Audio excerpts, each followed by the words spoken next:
Ada saya yang dapat giliran sesudah ini. Saya tuh sebagai pendidik di Indonesia selalu merasa bahwa bebannya berlebihan. Terlalu banyak hal yang sesungguhnya diserahkan kepada para pendidik di negeri ini, padahal sesungguhnya selama puluhan tahun sudah terbukti bahwa pendidikan dan semua masalah yang ada di dalamnya, termasuk isu radikalisme, bagaimana kemudian kita meningkatkan kebinekaan dan sebagainya, itu tidak akan pernah bisa selesai hanya oleh orang-orang pendidikan. Jadi bahwa teman-teman hadir di sini itu jadi bukti lagi untuk saya bahwa yang peduli pada pendidikan, yang peduli pada anak-anak Indonesia itu sesungguhnya sangat banyak. Kalau dibilang saya paham, sepertinya juga enggak, karena sekarang prosesnya yang terjadi pada saya pun selalu proses belajar. Mungkin perbedaan utama saya dengan Bapak dan Ibu, adik-adik yang ada di sini adalah saya tuh salah satu orang yang mungkin paling curious, paling pengen tahu dan pengen belajar tentang pendidikan sejak awal. Kenapa? Karena saya selalu bilangnya saya itu korban pendidikan Indonesia. Saya adalah orang yang gak pernah sama sekali sekolah ke luar negeri, short course pun tidak pernah. Saya mengalami proses pendidikan hampir semuanya di sekolah negeri. Pernah 3 tahun di madrasah, tapi sebenarnya saya di SDN 01 Malobasang di Makassar. Kemudian Madrasah Ibtidaiyah, sempat di Madrasah Pembangunan sama-sama punyanya UIN, sama-sama teman-teman PPM yang ada di sini. Kemudian Madrasah Ibtidaiyah Nurul Hidayah, terus SMP Negeri 212, SMA Negeri 28, kuliah negeri. Saya mengalami proses yang dialami oleh sekian puluh juta anak Indonesia. Dan satu hal yang selalu bikin saya gelisah adalah dunia pendidikan kita itu penuh dengan miskonsepsi. Dunia pendidikan yang seharusnya dijalankan oleh orang-orang terdidik, mau pendidikan agama Islam, mau pendidikan saintifik atau apapun, itu justru menyuburkan miskonsepsi-miskonsepsi. Saya punya pengalaman kerja dengan hampir semua pemangku kepentingan pendidikan di Indonesia, karena sejak awal pada saat memilih jadi pendidik, saya tahu mengupayakan perubahan pendidikan itu tidak bisa hanya mengharapkan perubahan di satu pemangku kepentingan. Kita perlu kerja sama anak-anaknya langsung. Di Cikal saya punya pengalaman, murid kami yang termuda umurnya 6 bulan, sampai kemudian di kampus guru, ada guru-guru yang sudah menjelang pensiun pun itu tetap jadi murid di organisasinya. Saya kerja bersama teman-teman di Pusat Studi Pendidikan dan Kebijakan, melakukan proses penelitian berkait kebijakan, advokasi policy, dan juga membantu delivery baik di kementerian dan lembaga maupun di pemerintah-pemerintah daerah. Punya pengalaman kerja dengan organisasi yang saya inisiasi, Keluarga Kita namanya, yang melakukan pendidikan keluarga. Sekarang ada di 150 kota di seluruh Indonesia dan dijalankan oleh relawan-relawan. Lagi ada proyek yang jalan sama Ayu Indika Foundation yang sebetulnya ingin melakukan upaya penanggulangan radikalisme lewat pendekatan pendidikan keluarga melalui relawan-relawan Keluarga Kita di berbagai kota. Nah, pengalaman-pengalaman di organisasi-organisasi yang saya inisiasi ini membuat saya jadi punya pemahaman yang agak lebih utuh tentang sesungguhnya kalau kita bicara pendidikan agama di Indonesia itu masalah utamanya apa?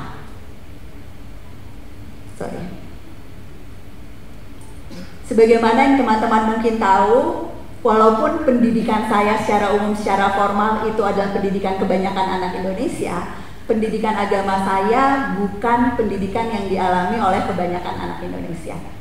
Jadi anak ustadz itu memberi kelebihan-kelebihan tertentu sekaligus tantangan-tantangan tertentu yang mungkin nggak teman-teman alami. Pertama kalinya saya sadar bahwa pendidikan agama kita itu bermasalah itu kelas 2 SMA. Karena sebelumnya terus terang guru agama saya tuh bukan guru yang terpenting dalam hidup saya. Karena selalu kalau nanya agama bisa nanya ke Abi. Selalu kalau ada yang salah itu bisa dibenarkan oleh apa yang sudah saya dapat sebelumnya di rumah.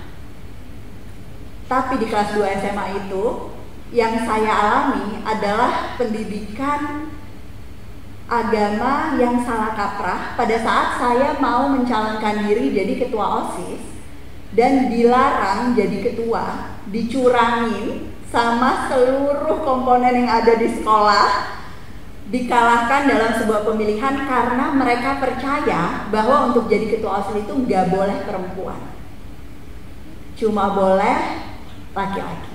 Saya tumbuh di keluarga di mana perempuan itu multi peran dan betul-betul ditempatkan di kedudukan yang sangat terhormat. Kami bersaudara berlima, saya anak paling besar, saudara saya 4 perempuan. Gak pernah dibedakan oleh Abi dalam konteks apapun.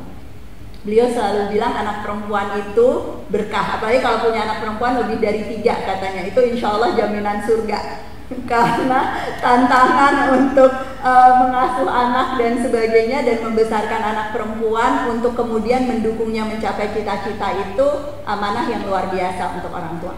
Jadi pada saat saya menghadapi kenyataan, gue nggak boleh jadi sesuatu, jadi pemimpin, ingin berkontribusi, dan alasannya karena katanya dalam Islam itu dilarang untuk memilih pemimpin perempuan, itu kayak kejeduk pertama kalinya betul-betul di dalam sebuah situasi di mana oh ada halangan nih karena sesuatu yang katanya melanggar nilai-nilai Islami.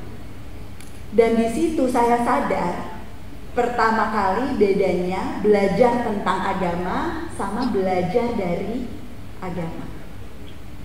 Semua proses belajar yang saya lalui di sekolah, mau namanya apa, waktu di madrasah ada nahwu syaraf lah, ada fikih dan sebagainya, ataupun pada saat sekolah di sekolah negeri yang namanya pendidikan agama Islam, itu adalah proses belajar tentang agama. Kita seolah-olah jadi ahli tentang banyak hal, tetapi sesungguhnya prinsip-prinsip Islam, yang prinsip-prinsip yang berguna untuk kehidupan, nilai-nilai yang sesungguhnya bisa kita praktekkan, itu sama sekali tidak jadi bagian dari pendidikan agama di Indonesia. Dan saya yakin teman-teman di sini mungkin punya pengalaman yang sama. Kenapa? Karena esensi dasar bahwa tarbiyah di Islam itu artinya transformasi, itu pun konsep ini pun tidak dipahami oleh sebagian besar pendidik kita. Pendidikan yang berhasil dalam Islam itu selalu pendidikan yang pada akhirnya bukan hanya sekedar muncul sebagai prestasi di kertas ujian, tetapi muncul dalam bentuk aksi nyata, dalam bentuk kompetensi yang betul-betul bisa dipraktekkan dalam kehidupan sehari-hari. Tetapi saya ketemu puluhan ribu guru dari ratusan daerah, gak ada yang punya kesadaran bahwa akuntabilitas utamanya sebagai guru sesungguhnya adalah menciptakan kompetensi ini pada anak muridnya. Sebagian besar berpikir bahwa akuntabilitas utamanya pada Kementerian Agama ya, atau Kementerian Pendidikan dan Kebudayaan. Saya sudah menjalankan tugas saya sebagai guru secara administrasi. KKM sudah tercapai, nilai rata-rata di raport jumlahnya segini. Nggak ada yang peduli bahwa sesungguhnya indikator utama keberhasilan pendidikan kita adalah apa yang terjadi di masyarakat. Dan percakapan tentang kegawat daruratan pendidikan Indonesia yang gagal melakukan tarbiyah secara sistemik, yang gagal mentransformasi perilaku anak-anak kita, itu percakapan yang seringkali membuat orang-orang gemeteran. Gawat darurat ya, Mbak Ella? Ini yang ingin saya sampaikan hari ini dan jadi kesepakatan kita sama-sama. Capek Bapak dan Ibu jadi pendidik yang teriak-teriak tentang gawat darurat pendidikan, dan setiap kali ketemu dengan siapapun pemangku kepentingan, jawabannya seolah-olah kebakarannya di mana sih? Seolah-olah masalah kita ini adalah masalah yang masih bisa menunggu untuk diselesaikan. Padahal nyata-nyata saat kita sedang tertawa dan bercerita di sini, ada 83 juta anak Indonesia yang ada di dalam sekolah dan di ruang kelas kita setiap hari, dan gak bisa menunggu besok atau lusa untuk kemudian menantikan perubahan dan tanggung jawab kita semua untuk membuat pendidikan itu jadi jembatan masa depan. Di Indonesia, pendidikan yang gagal mentransformasi ini jadi jembatan kertas. Seolah-olah ijazah jadi janji untuk dapat kerja. Seolah-olah nilai yang tinggi jadi tanda kompetensi, yang semuanya sesungguhnya proksi-proksi yang palsu. Proksi-proksi yang gagal mengantarkan anak-anak kita mencapai ini.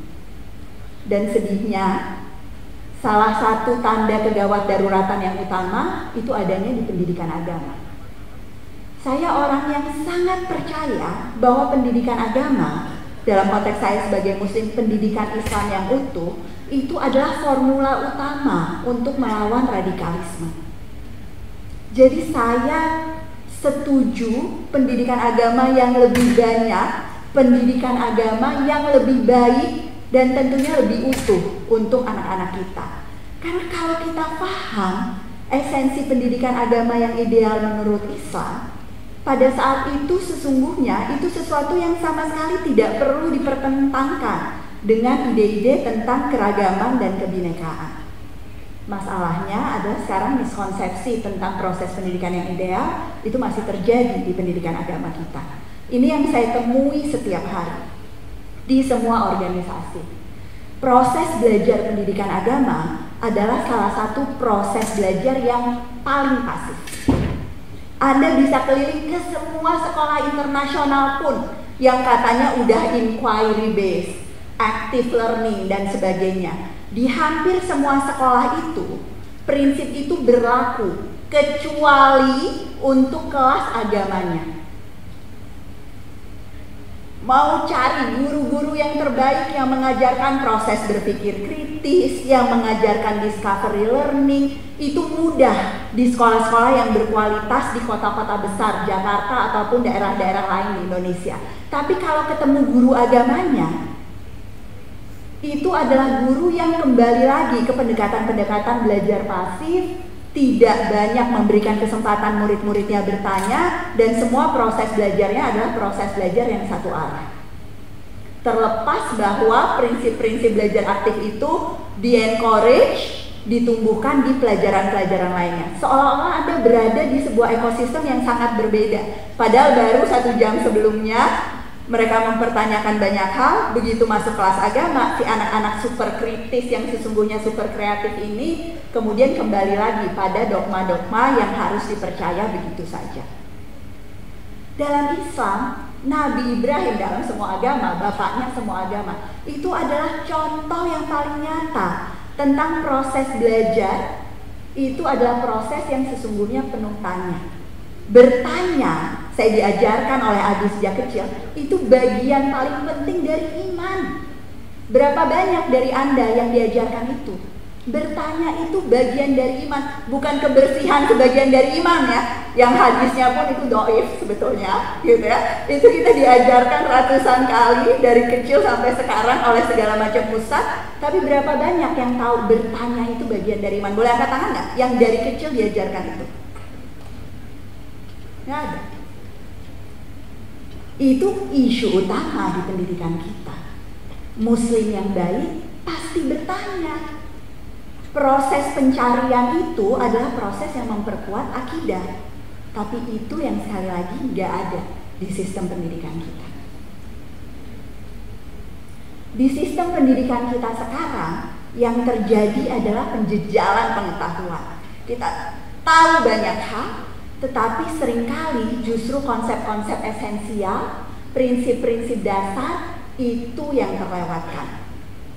Tahu nggak kegiatan di PAUD yang paling rame, yang paling banyak pesertanya, yang orang tua menyumbang 300.000 sampai 500.000 setiap tahunnya? Apa? Manasik haji. Anak PAUD umur 3 tahun yang naik hajinya pun belum tentu kapan-kapan nanti, belum tentu wajib, gak harus hafal sih semua doa-doa itu. Ribuan, puluhan ribu bahkan anak PAUD di seluruh kota itu aktif untuk melakukan manasik haji setiap tahunnya. Ada yang pernah ikut dulu? Waktu di PAUD atau di TK ada beberapa yang angkat tangan. Kalau anaknya sih seru-seru aja ya, mungkin ya, kumpul-kumpul sama teman-teman dari berbagai sekolah dan sebagainya. Tetapi dapat nggak esensinya? Banyak sekali. Kami di Islam Edu mengumpulkan konsep-konsep utama dalam Islam yang sesungguhnya seharusnya jadi konsep dasar dan diajarkan pada saat mengajarkan materi apapun. Saya punya contoh yang sering saya ulang-ulang, sedekah. Siapa yang belajar tentang sedekah di pelajaran agama? Baik nggak sedekah? Baik ya? Baik, karena itu adalah bukti kesetiakawanan sosial. Itu adalah cara di mana kita sebagai orang yang lebih berpunya itu memperhatikan orang-orang yang kekurangan di sekitar kita. Semua doktrin-doktrin seperti itu. Tapi tahu nggak? Sesungguhnya kalau kita menganalisa konsep inti dalam Al-Quran berkaitan dengan sedekah, bukan soal kesetiakawanan sosial, bukan soal jadi dermawan. Sedekah itu konsep esensialnya integritas, kejujuran. Jadi di harta yang kita punya, sejak awal Allah mengatakan bahwa ada bagiannya di situ. Ada bagian orang-orang yang gak berpunya. Kenapa? Karena ada modalnya Allah di setiap harta kita.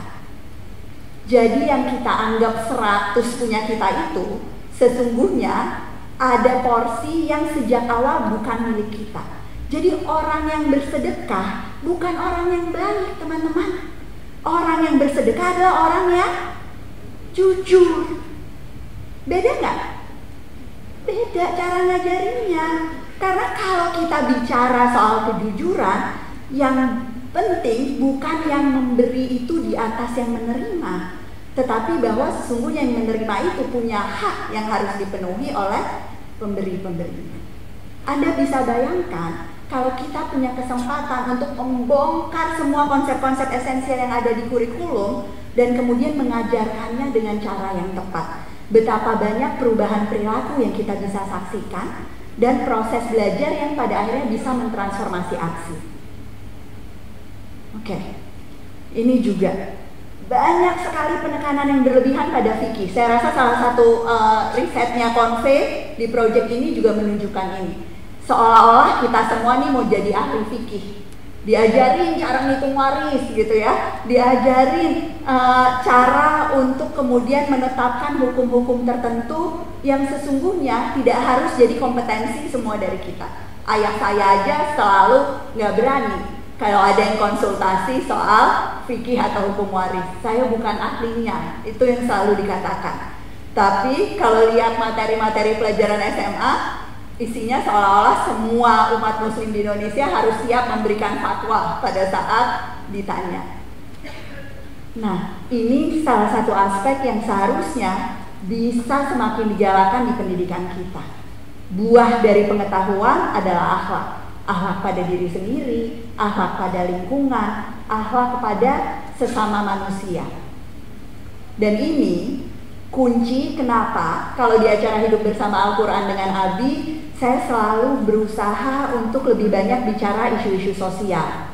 Kalau jihad, lawan korupsi, bukan lawan orang kafir yang sesungguhnya bukan sesuatu yang perlu digalakkan di dalam ekosistem kita. Percaya bahwa lingkungan hidup harus dipelihara, itu salah satu tanda muslim sejati yang harus terus-menerus jadi bagian dari kampanye kita semua. Proses belajarnya nggak positif, banyak menakut-nakuti dan mensimplifikasi.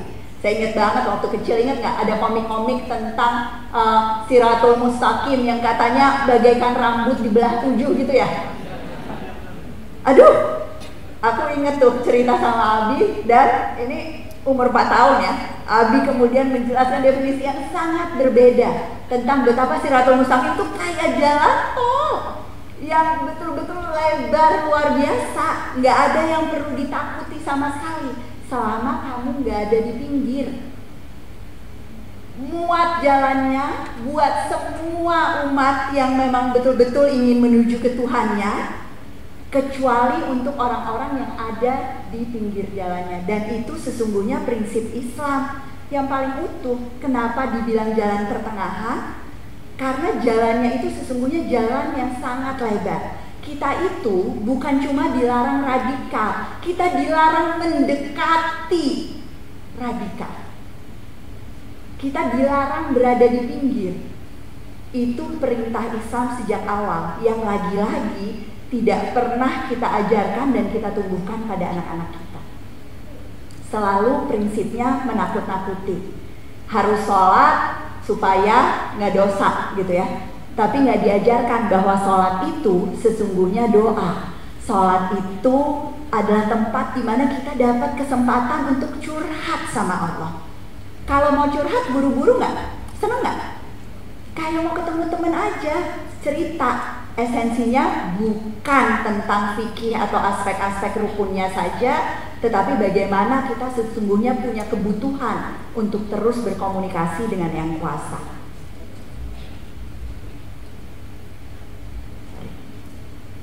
Yang terakhir, soal relevansi. Banyak sekali pengalaman-pengalaman kita belajar tentang agama yang sesungguhnya pengalaman-pengalaman belajar yang buat murid dari kecil sampai besar nggak ada kaitannya sama hidup gue. Ini yang harus kita ubah. Belajar agama seharusnya relevan. Belajar agama seharusnya berguna buat kehidupan.